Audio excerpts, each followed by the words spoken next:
Bonjour à tous, les ministères Notre Pain Quotidien vous proposent la méditation du jour. Une foi généreuse.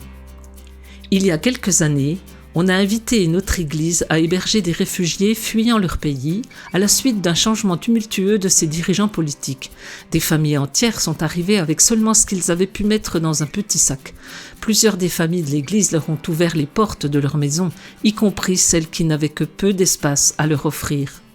Leur hospitalité empreinte de grâce reflète le triple commandement que Dieu a adressé aux Israélites quand ils sont entrés en terre promise.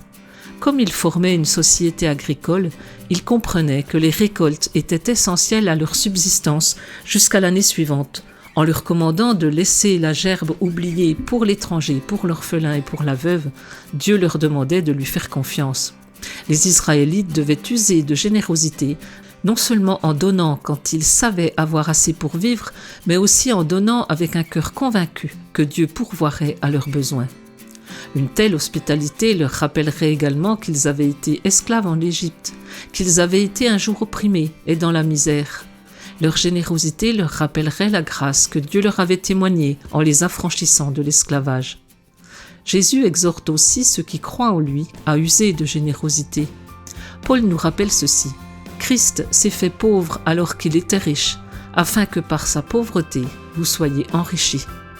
Nous donnons parce qu'il nous a donné. C'était un texte de Matt Lucas. Quand quelqu'un vous est-il venu en aide alors que vous étiez dans le besoin? Comment donnerez-vous aux autres tout en sachant que Dieu pourvoira à vos besoins? Père, fais-moi voir les besoins de ma communauté. Cet encouragement vous a été proposé par les ministères Notre Pain Quotidien.